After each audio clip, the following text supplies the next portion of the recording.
মাননীয় উপাধ্যক্ষ ডাঙৰীয়া অংগনবাড়ী কৰ্মী সহায়িকাসকলে প্ৰাক প্ৰাথমিক শিক্ষাৰ পৰা আৰম্ভ কৰি আমাৰ মাতৃসকলৰ কোলাৰ পৰা যেতিয়া শিশুসকল আনুষ্ঠানিক শিক্ষাৰ দিকে ধাৱমান হয় বা আনুষ্ঠানিক শিক্ষা যেতিয়া আৰম্ভ কৰে তেতিয়াই অংগনবাড়ী কৰ্মী সহায়িকাসকলে প্ৰতিজন শিশুক নিজৰ সন্তানৰ দৰে মৰম আদৰ কৰি যতন কৰি তেওঁলোকক শিক্ষাদান কৰে আৰু তেওঁলোকৰ এই অৱদান আমি প্ৰতিজনেই একেমুখে স্বীকাৰ কৰিব লাগিব যে অংগনবাড়ী কৰ্মী সহায়িকাসকলে কিমান ত্যাগ কৰে।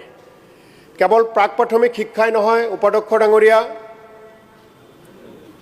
অংগনবাড়ী কৰ্মী সহায়িকাসকলে প্ৰতিষেধক, প্ৰেৰিত সেৱা, পুষ্টি আৰু স্বাস্থ্য শিক্ষা, স্বাস্থ্য পৰীক্ষা, polio' duty, BLO, vote centre ডিউটিৰ পৰা আৰম্ভ কৰি বিভিন্ন কামৰ লগত তেখেতসকলে জড়িত হয়। প্ৰাক প্ৰাথমিক শিক্ষাৰ লগতে কেইবাটাও বিষয়ত জড়িত হোৱাৰ লগে লগে তেওঁলোকে দিনটো বা ৰাতিটো বহু সময় 24 ঘণ্টাৰ প্ৰায় 17-18 ঘণ্টাকৈ তেওঁলোকে ছাৰ্ভিচ দিব লগা হয়। অংগনবাড়ী কৰ্মীসকলক পোষণৰ কাম কৰিবলৈ যিসমূহ মোবাইল ডিপাৰ্টমেণ্টৰ পৰা যোগান দিয়া হৈছে সেই মোবাইলসমূহ প্ৰায় 90% বেয়া হৈ গৈছে, উন্নত মানৰ নাছিল, যাৰ কাৰণে তেখেতসকলে কাম কৰাত যথেষ্টখিনি অসুবিধা হৈছে। প্ৰত্যেকটো মাহতে অংগনবাড়ী কৰ্মী সহায়িকাসকলে অফিচত ৰিপৰ্ট দিব লাগে। ৰিপৰ্ট দিয়াৰ কাৰণে যি ফৰ্ম লাগে অফিচৰ পৰা কোনো যোগান দিয়া নহয়, ডিপাৰ্টমেণ্টৰ পৰা কোনো যোগান দিয়া নহয়, যাৰ কাৰণে তেখেতসকলে সেই ফৰ্মবোৰ কিনিব লাগে, যাৰ কাৰণেও তেওঁলোকৰ পকেটৰ পৰা যথেষ্টখিনি ধন ব্যয় হয়। মডেল অংগনবাড়ী চেণ্টাৰৰ জৰিয়তে বিভাগে কিছু চেণ্টাৰৰ কাম কৰিছে, তাক আমি স্বীকাৰ কৰোঁ, কিন্তু এতিয়াও হাজাৰ হাজাৰ জৰাজীৰ্ণ ৰূপত অংগনবাড়ী গৃহ আছে, যি গৃহসমূহত কণমানি ছাত্ৰ ছাত্ৰীসকলক, কণমানি শিশুসকলক শিক্ষা দিয়াৰ সময়ত বিভিন্ন সময়ত বিভিন্ন ভাবুকি আহি পৰে। গতিকে অংগনবাড়ী কৰ্মীসকলৰ যিখিনি অৱদান, সেই অৱদান হিচাপে চৰকাৰৰ ফালৰ পৰা তেখেতসকলক যিখিনি মাননি দিয়া হয়, যোৱা 7টা বছৰ ধৰি অসমৰ কৰ্মীসকলক 6,500 টকা আৰু সহায়িকাসকলক 3,250 টকাকৈ দি আছে। যি মাননি বৰ্তমান মূল্যবৃদ্ধিৰ সময়খনত বা তেখেতসকলৰ যিখিনি কামৰ দায়িত্ব দিয়া হৈছে সেই দায়িত্ব অনুপাতে যথেষ্টখিনি কম। আজি বছৰ বছৰ ধৰি ৱাৰ্কাৰ হেল্পাৰসকলে বিভিন্ন প্ৰতিবাদ কৰি আছে।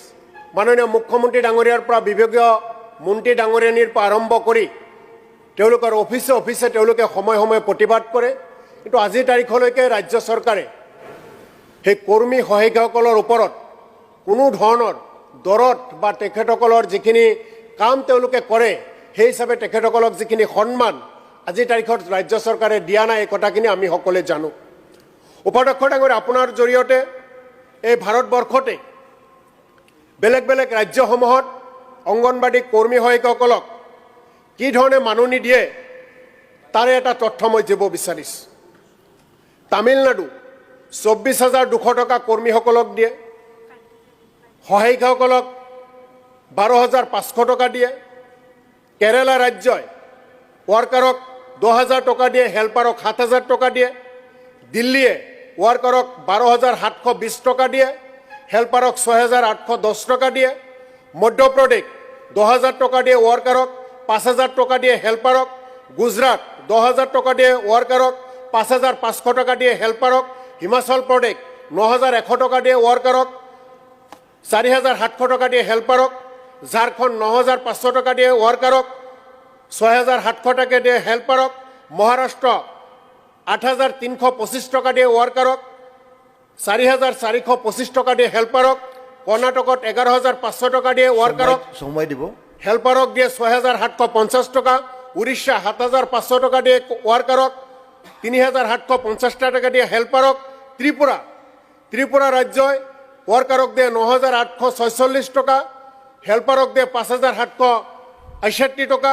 পাঞ্জাব প্ৰদেশে 9,500 টকা দিয়ে ৱাৰ্কাৰক, আৰু হেল্পাৰক দিয়ে 5,100 টকা এনেকৈ বেলেগ বেলেগ ৰাজ্যৰ আৰু উদাহৰণ দিব পাৰোঁ মাননীয় মুখ্যমন্ত্ৰী ডাঙৰীয়া আৰু ৰাজ্য চৰকাৰে প্ৰতিটো মুহূৰ্ততে অসমত ভাৰতবৰ্ষৰ শ্ৰেষ্ঠ 5খন ৰাজ্যৰ তালিকাত লৈ যোৱাৰ কথা কয় বেলেগ বেলেগ ৰাজ্যই যদি ৱৰ্কাৰ হেল্পাৰক ইমান সুবিধা দিব পাৰে ইমান মাননি দিব পাৰে অসমে কিয় দিব নোৱাৰে মাননীয় উপাধ্যক্ষ ডাঙৰীয়া আপোনাৰ জৰিয়তে ৰাজ্য চৰকাৰৰ লগতে মাননীয় বিভাগীয় মন্ত্ৰী ডাঙৰীয়াৰ প্ৰতি অনুৰোধ জনাম যে অসমৰ অংগনবাড়ী ৱৰ্কাৰ হেল্পাৰসকলৰ দীৰ্ঘদিনীয়া যিটো দাবী সেই দাবীৰ ন্যায্যতা দিব লাগে তেওঁলোকৰ মাননি বৃদ্ধি কৰিব লাগে এই কথাখিনিকে কৈ আকৌ সুযোগ দিয়াৰ বাবে আৰু ৰাজ্য চৰকাৰৰ পৰা উপযুক্ত এটা ভাল উত্তৰ পাম বুলি আশাৰে মোৰ বক্তব্য সামৰিছোঁ থ্যাংক ইউ মাননীয় সদস্য মন্ত্ৰী মহোদয়ে ৰিকুৱেষ্ট কৰিছিল যে আপোনাৰ ৰিপ্লাইটো অহাকাইলৈ দিব অহাকাইলৈ আপুনি ৰিপ্লাই